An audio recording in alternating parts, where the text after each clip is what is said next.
43వ అధ్యాయము, యెషయా గ్రంథం 43వ అధ్యాయము 18వ వచనం. మునిపటి వాటిని జ్ఞాపకము చేసుకొనకుడి, పూర్వకాలపు సంగతులను తలంచుకొనకుడి. చాలు. చదవబడిన పరిశుద్ధ వాక్యాన్ని కృపగలిగిన దేవుడు మన కొరకు దీవించునుగాక. చదవబడిన వాక్యముతో మనతో మాట్లాడునుగాక. ఈ రాత్రి గతించిపోతున్నటువంటి సంవత్సరములో పరిశుద్ధాత్మ దేవుని యొక్క సన్నిధిలో చేరి కూడి వింటున్నటువంటి సంఘ బిడ్డలతో పరిశుద్ధాత్మ దేవుడు ఇలా జ్ఞాపకం చేస్తున్నాడు. నువ్వెవరైనా కావచ్చు, చదువుకునే బిడ్డవా, పనిచేసే బిడ్డవా, తల్లివా, తండ్రివా, అన్నయ్యవా, సోదరుడివా, నువ్వెవరైనా కావచ్చు. ప్రియులారా, ఒక ఊరట కలిగించే మాట ఏమిటి అని గనక ఆలోచన చేస్తే, ఒక ఆదరణ కలిగించే మాట ఏమిటి అని గనక ఆలోచన చేస్తే, ప్రతి ఒక్కరితో పరిశుద్ధాత్మ దేవుడు జ్ఞాపకం చేస్తూ ఉన్నాడు. మునుపటి వాటిని జ్ఞాపకము చేసుకొనకుడి. దేవునికి స్తోత్రం కలుగును గాక. హల్లెలూయా.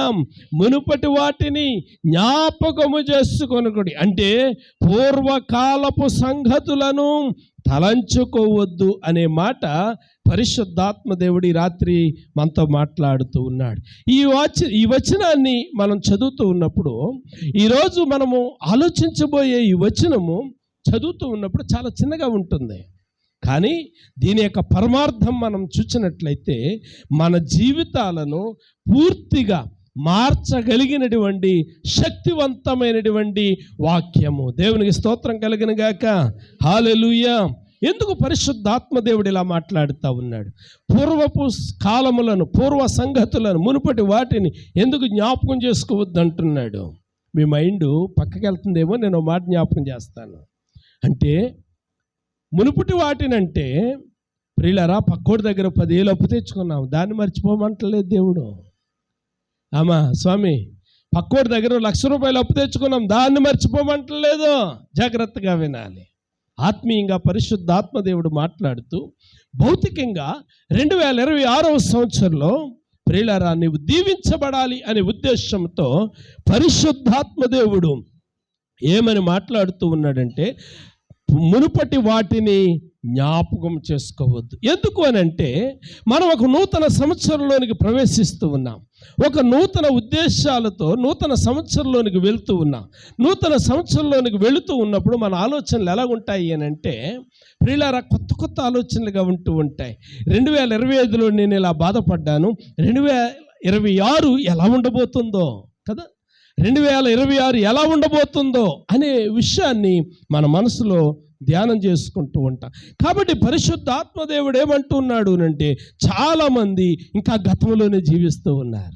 ఆమె చాలామంది గతంలోనే జీవిస్తూ ఉన్నారు. అంటే ఇంకా 2026 మన మధ్యకు వచ్చేస్తున్నప్పటికీ ఇంకా 2025లోనే ప్రియులారా ఆలోచనలు, ఊహలు. అంటే అపోస్తలుడు పౌలు అంటాడు, ఫిలిప్పీయులకు రాసిన పత్రికలో 3వ అధ్యాయంలో 13వ వచనాన్ని చదివితే, ఫిలిప్పీయులకు రాసిన పత్రిక 3వ అధ్యాయము 13వ వచనంలో ఇలాగంటా ఉన్నాడు, వెనక ఉన్న వాటిని, కిందకు వచ్చేయండి, వెనక ఉన్న వాటిని వెనక ఉన్నవి మరచి ముందున్న వాటి కొరకు చాలు. ఏం చెయ్యాలి? వెనకున్నవి మర్చిపోవాలి. వెనుకున్నటువంటి మర్చిపోవాలి.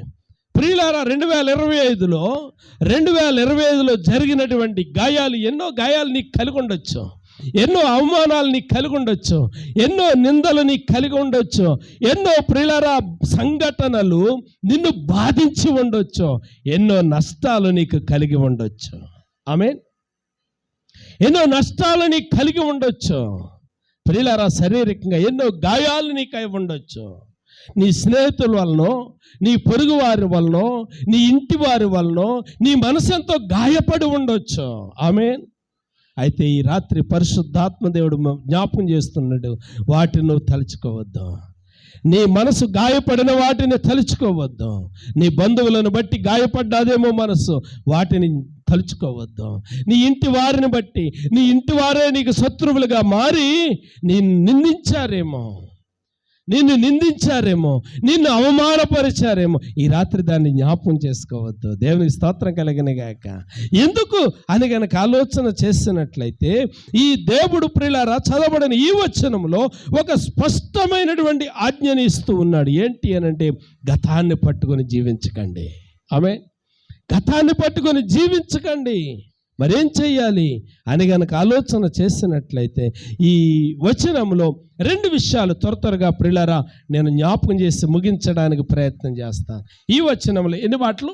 2 మాటలు నేను జ్ఞాపకం చేసి నేను ముగించడానికి ఇష్టపడుతూ ఉన్నాను. అంటే ఈ వచనంలో మనం ఏం నేర్చుకోబోతూ ఉన్నాము అని గనక ఆలోచన చేస్తే, దేవుడు ఎందుకు గతాన్ని జ్ఞాపకం చేసుకోకూడదు అని అంటున్నాడు. దేవుడు ఎందుకు గతాన్ని జ్ఞాపకం చేసుకోవద్దు అని అంటున్నాడు. ఎందుకు గతాన్ని నువ్వు పోల్చుకోవద్దు అని దేవుడు అంటున్నాడు అని గనక ఆలోచన చేస్తే, ఒకసారి వెనక్కి తిరిగి చూస్తే గతమంతా కూడా నీ అంతరంగం నిండా గాయాలే, గతమంతా కూడా నీ అంతరంగం నిండా అవమానాలే, గతమంతా కూడా నీ అంతరంగం నిండా పిల్లల విషయంలో కావచ్చు, తల్లిదండ్రుల విషయంలో కావచ్చు, ఎన్నో బలహీనతలు కావచ్చు, నిందలు కావచ్చు, అవమానాలు కావచ్చు, సూటిపోటు మాటలు కావచ్చు. ఇవన్నీ మనల్ని ఏం చేసినాయి? వేధించినవి, బాధించినవి, నిందించినవి. కొన్నిసార్లు మనకు అనిపించింది, ఎందుకు ఈ బతుకు చచ్చిపోతే బాగుండు కదా అనిపించింది. కానీ మన వెనుకున్నటువంటి, మన మీద ఆధారపడినటువంటి బిడ్డలు కావచ్చు, పిల్లల భర్త కావచ్చు, భార్య కావచ్చు, తల్లిదండ్రులు కావచ్చు. కానీ ఆ సంఘటనలు జ్ఞాపకం చేసుకుంటే చచ్చిపోవాలనిపిస్తుంది. కానీ దేవుడు ఎందుకో నీకు ఒక అవకాశాన్ని ఇచ్చాడు, లైఫ్ ఇచ్చాడు, జీవం ఇచ్చాడు. ప్రియా దేవుని బిడ్డలారా, అయితే ఈ రాత్రి క్షేమముగా ఉన్నటువంటి, సజీవులుగా ఉన్నటువంటి మనతో ఆయన ఎలా మాట్లాడుతూ ఉన్నాడు, ఏమంటూ ఉన్నాడు అని అంటే, గతాన్ని జ్ఞాపకం చేసుకోవద్దు. ఎందుకు జ్ఞాపకం చేసుకోకూడదు అని గనక ఆలోచన చేస్తే, గతం ఎలాగుంది అని అంటే, ఐగుప్తీయుల్ని మనం జ్ఞాపకం చేసుకుంటే, ఐగుప్తు దేశంలో ఉన్న ఇశ్రాయేలుని జ్ఞాపకం చేసుకుంటే స్వేచ్ఛ లేనటువంటి బ్రతుకు. ఆమె అంటే స్వాతంత్రం లేని బ్రతుకు, అంతే కదండి. స్వాతంత్రము లేనటువంటి బ్రతుకు. ఇంకో మాట చెప్పమంటారా? భవిష్యత్తు లేనటువంటి బ్రతుకు, అయోమయం. ఇశ్రాయేలీలకి అయోమయం కదా, భవిష్యత్తు లేదు, స్వేచ్ఛ లేదు. అంటే ప్రియులారా, వారు ఈరోజు బాలేదు అని విరామం తీసుకోవటానికి లేదు, పని చెయ్యాలి, లెక్క అప్పగించాలి, స్వేచ్ఛ లేదు. అంత మాత్రమే కాదు, భవిష్యత్తు లేనటువంటి బ్రతుకు. మూడోది, ఆశ చచ్చిపోయినటువంటి బ్రతుకు. ఆశలు లేవు వాళ్ళకి, ఆశలు చంపుకుని బ్రతుకుచున్నటువంటి బ్రతుకులు ఐగుప్తీయులు. ప్రియులారా, కృప కలిగిన దేవుడు ఏమంటున్నాడో తెలిసి రాత్రి ఐగుప్తీయుల్ని జ్ఞాపకం చేస్తూ గతించిన దినాలు ప్రియులారా మనం ఆలోచన చేస్తే, ఆ నిందలు, ఆ గాయాలు, ఆ అవమానాలు, ఆ ఇరుకులు, ఆ ఇబ్బందులు మనం జ్ఞాపకం చేసుకుంటే, ప్రియా దేవుని బిడ్డలారా, అన్నీ మనసంతా కకావికలమైపోతూ ఉంది. అయితే ఈ రాత్రి పరిశుద్ధాత్మ దేవుడు ఏమంటున్నాడు అని అంటే, గతించిన దినాల్లో గతంలో కలిగినటువంటి గాయాలను బట్టి మోసపోయాము, అవమానపడ్డాము, కానీ ఓడిపోలేదు. దేవుని స్తోత్రం కలిగిన గాక. హల్లెలూయా, హల్లెలూయా. కాబట్టి ఇప్పుడు కృప కలిగిన దేవుడు ఏమంటున్నాడంటే, గతంలో ఇశ్రాయేలుతో మాట్లాడుతూ ఉన్నాడు. మీరు చేసిన అవిధేయతను బట్టి మిమ్మల్ని బానిసత్వానికి అప్పగించాను, రైటే, అప్పట్లో అలా చేశాను. కానీ ఇప్పుడు ఒక్కసారి ముందుకు చూడండి, మీ పట్ల నేను ఒక నూతన కార్యము చేయబోతూ ఉన్నాను. దేవునికి స్తోత్రం, హల్లెలూయా. ఒక అద్భుతం మీ మధ్య చేయబోతూ ఉన్నాను. దేవునికి స్తోత్రం. యోబు గ్రంథం 42 అధ్యాయం, యోబు గ్రంథం 42 అధ్యాయము, క్షమించండి 28 అధ్యాయము 28వ వచనంలో మనం చూస్తే ఇలా వ్రాయబడి ఉంది, యెహోవా యందు భయభక్తులే జ్ఞానమనియు దుష్టత్వము విడుచుటయే. చాడండి ప్రియులారా, పరిశుద్ధాత్మ దేవుడు గత బ్రతుకంతా ఎలాంటిది? దుష్టత్వమే, అంతరంగం అంతా దుష్టత్వమే. దేవునికి విరోధంగా బ్రతికిన బ్రతుకు, సంఘానికి విరోధంగా బ్రతికిన బ్రతుకు, సహోదరులకు విరోధంగా బ్రతికిన బ్రతుకులో. అయితే ఈ రాత్రి పరిశుద్ధాత్మ దేవుడు జ్ఞాపకం చేస్తూ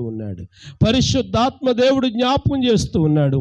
ఏమని జ్ఞాపకం చేస్తున్నాడు అని అంటే, ఏమని జ్ఞాపకం చేస్తున్నాడంటే మునుపటి వాటిని జ్ఞాపకం చేసుకోవద్దు. మరోసారి జ్ఞాపకం చేస్తూ ఉన్నాను, నీకు మునుపు కలిగిన గాయాలు జ్ఞాపకం చేసుకోవద్దు, నిందలు జ్ఞాపకం చేసుకోవద్దు, అవమానాలు జ్ఞాపకం చేసుకోవద్దు, బలహీనతలు జ్ఞాపకం చేసుకోవద్దు. ప్రియమైనటువంటి దేవుని బిడ్డలారా, ఇదిగో నేను ఒక నూతన కార్యము చేయబోతున్నాను. ఆమేన్. కాబట్టి పరిశుద్ధాత్మ దేవుడు జ్ఞాపకం చేస్తూ ఉన్నాడు. మీరు జ్ఞాపకం చేసుకోకండి గతించిన వాటిని, ముందుకు చూడండి, గతంలో బ్రతకండి, గతంలో జీవించకండి, గతాన్నే పట్టుకుని వేలాడకండి. గతంలో ఇలా జరిగింది, ఇలా జరిగింది, ఇలా జరిగింది, ఇలా జరిగింది, అదే మాట పట్టుకుని బ్రతకండి, వేలాడకండి. కృపగలిగిన దేవుడు జ్ఞాపకం చేస్తూ ఉన్నాడు. గతాన్ని విడిచిపెట్టండి, పూర్వకాలపు సంగతుల్ని తలంచుకోవద్దు అనే మాట జ్ఞాపకం చేస్తూ ఉన్నాడు. అయితే ప్రియా దేవుని బిడ్డలారా, ఎందుకు విడిచిపెట్టాలి?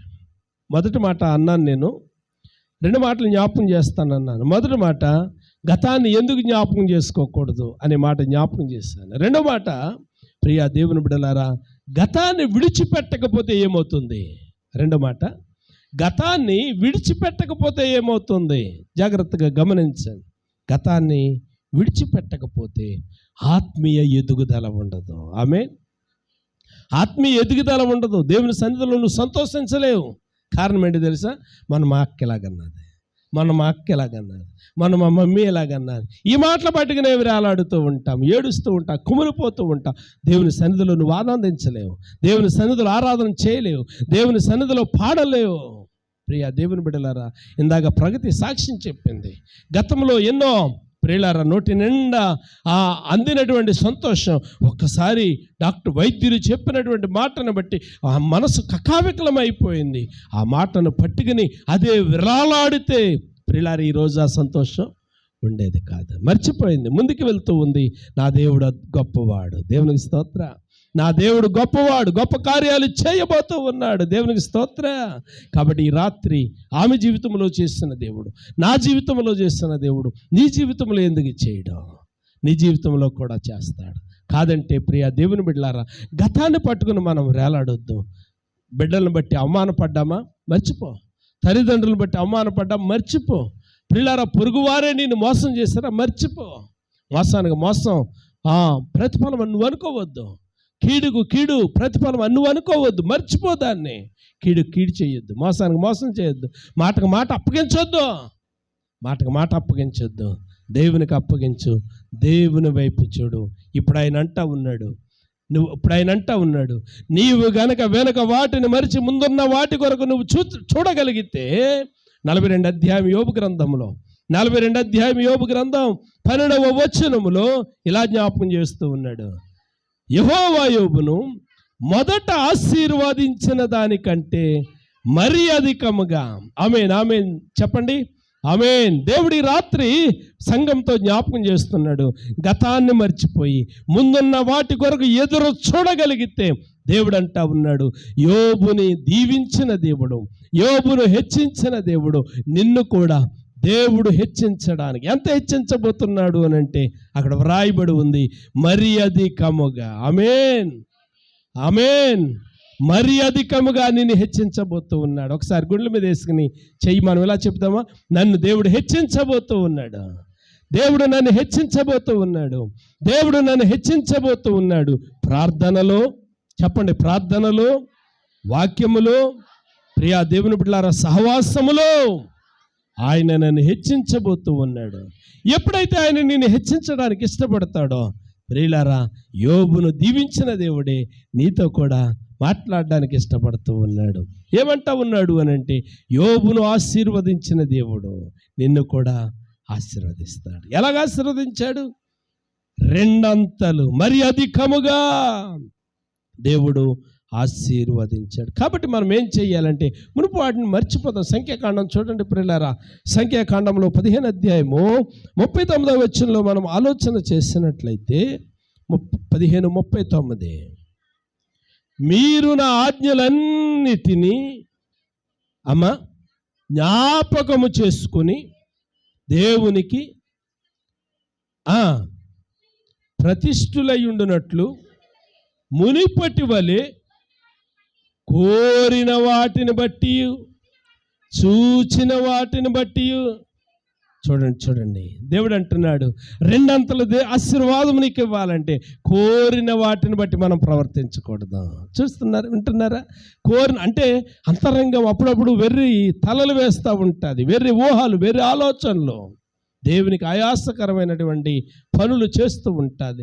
కాబట్టి మనము జ్ఞాపకం చేసుకోవాల్సింది ఏంటి అని అంటే, కోరిన వాటిని బట్టి కానీ, చూచిన వాటిని బట్టి కానీ కాదు. ఆమేన్. కేవలము దేవుని కృపను బట్టి మాత్రమే ముందుకు సాగవలసినటువంటి వారమై ఉంటూ ఉన్నాం. దేవునికి స్తోత్ర. అలా ఉండగలిగితే ఒక వచనం చదువుకుందాం. యెహెజ్కేలు గ్రంథంలో 36వ అధ్యాయము, యెహెజ్కేలు గ్రంథం 36వ అధ్యాయము 11వ వచనాన్ని చదివితే ఇలా వ్రాయబడి ఉంది. యెహెజ్కేలు 36:11. విస్తరింపచేసేదను, అవి విస్తరించి అభివృద్ధి నందును, పూర్వమున్నట్టు. చూడండి ఎన్నో వచనం అది? 11వ వచనం. మునిపటి కంటే అధికమైన మేలు. అబ్బా చెప్పండి, మునిపటి కంటే అధికమైన మేలు. ప్రియా దేవుని బిడ్డలారా, కృప కలిగిన దేవుడు మునుపటి కంటే మనకి, మన బిడ్డలకి, మన కుటుంబాలకి అధికమైన మేలు కలగ చేయాలి. మన బిడ్డలు చేసే పనులు బాగుండాలి, వ్యాపారాలు బాగుండాలి, మన తల్లిదండ్రులు చేసే ఉద్యోగాలు బాగుండాలి, మన బిడ్డలు చేసే ఉద్యోగాలు బాగుండాలి. ప్రియులారా, మన పొరుగువారు బాగుండాలి, మన పొరుగువారు క్షేమంగా ఉండాలి. ఎప్పుడైతే అలా ప్రార్థన చేయగలుగుతామో కృప కలిగిన దేవుడు అంటున్నాడు, మునిపటి కంటే. అబ్బా ఎంత అద్భుతమైన మాట. ఎప్పుడు? మునుపటి వాటిని మర్చిపో, ముందున్న వాటి వరకు చూడు, ముందున్న వాటి కొరకు చూడు. నువ్వు ఈ సంవత్సరంలో నేను ఎంత బైబిల్ చదవగలుగుతాను, ఈ సంవత్సరంలో నేను ఎంత ప్రార్థన చేయగలుగుతాను, ఈ సంవత్సరంలో దేవునితో ఎంత అంటు కట్టబడగలుగుతాను, ఈ సంవత్సరంలో దేవునితో ఎంత సహవాసం చేయగలుగుతాను, ఈ సంవత్సరంలో దేవుని కొరకు నేనేమి చేయగలుగుతాను. దేవునికి స్తోత్ర. ప్రియులారా, ఒక మాట మీరు చెప్పండి. ఈ సంవత్సరంలో, అందరూ చెప్పండి, ఈ సంవత్సరం, నూతన సంవత్సరంలో దేవుని కొరకు నేనేమి చేయగలను? బనిబాబు చెప్పువా. నూతన సంవత్సరంలో దేవుని కొరకు నేనేమి చేయగలను? ఇది ప్రశ్న కదమ్మా. ఒకసారి ఆన్సర్ ఇచ్చుకోండి. ఏం చేయగలుగుతా? దేవుడు నీకు చాలా అవకాశాలు ఇచ్చాడు. పాట పాడడానికి తలాంతులను ఇచ్చాడు, వాక్యం చెప్పడానికి బుద్ధి ఇచ్చాడు, జ్ఞానం ఇచ్చాడు. ప్రియులారా, స్వార్థ చెప్పడానికి శక్తి ఇచ్చాడు. ఏం తక్కువ చేశాడు దేవుడు నీకు? కాబట్టి దేవుని కొరకు నువ్వేం చేయగలుగుతావు? ఒక మాట బైబిల్లో రాసుకోండి. 2026లో దేవుని కొరకు నేను ఈ పని చేయబోతూ ఉన్నాను. దేవునికి స్తోత్ర. 2026లో నేను ఈ పని చేయబోతూ ఉన్నాను. ఒక నిర్ణయం చేసుకోండి, ఒక నిర్ణయాన్ని రాసుకోండి, గోల్డెన్ అక్షరాలుగా రాసుకోండి. కృప కలిగిన దేవుడు జ్ఞాపకం చేస్తున్నాడు, నీవు నా కొరకు గనక ఈ పని చేయడానికి నువ్వు ముందుకు వస్తే, ఆయన అంటున్నాడు, నువ్వు ఒక్క అడుగేస్తే నేను 7 అడుగులు ముందుకేస్తాను. ఆమేన్. ఈ సంవత్సరంలో 2026వ సంవత్సరంలో నీ ఉద్దేశాలు దేవుడు సఫలపరచునుగాక, నీ ఆలోచనలు స్థిరపరచునుగాక, నీ అంతరంగంలో ఉన్న గాయాలు మాన్పబడునుగాక, నీ అంతరంగంలో ఉన్న కలవరాలు తొలగిపోవునుగాక, మునుపు కలిగిన ప్రతి నింద అవమానం నీ ఇంటి నుండి, నీ ఒంటి నుండి తొలగిపోవునుగాక. ఆమేన్. ప్రియా దేవుని బిడ్డలారా, ఏ సైతానైతే, ఏ కీడైతే నేను పట్టి పీడిస్తూ ఉందో ప్రతి విధమైనటువంటి శోధన యేసు నామములో లయమగునుగాక. నీ నోటి నిండా స్థిరమైన నవ్వుండునుగాక. పొద్దుటొచ్చి సాయంత్రం వెళ్ళి నవ్వు కాదు, స్థిరమైనటువంటి నవ్వు. ఆమేన్. స్థిరమైన నవ్వు. దేవుడు మనకిచ్చినటువంటి తల్లిదండ్రులను దీవించునుగాక, దేవుడు మనకిచ్చిన బిడ్డలను దీవించునుగాక. ఆమేన్. కాబట్టి ప్రియమైనటువంటి దేవుని బిడ్డలారా, ప్రతి తల్లి, ప్రతి తండ్రి, నేను జ్ఞాపకం చేస్తున్నాను, మీ బిడ్డల కోసం ఏడవండి, ప్రార్థన చేయండి. ప్రభువా, నా బిడ్డలకు మంచి భవిష్యత్తు. మీరేమి ఆస్తి ఐశ్వర్యాలు సంపాదించిన దానికంటే ప్రభు యొక్క పాదాల దగ్గర పడి ఏడిస్తే దేవుడే మీ బిడ్డల యొక్క భవిష్యత్తును చూచుకుంటాడు. ఆయన చేతిలో పెట్టండి.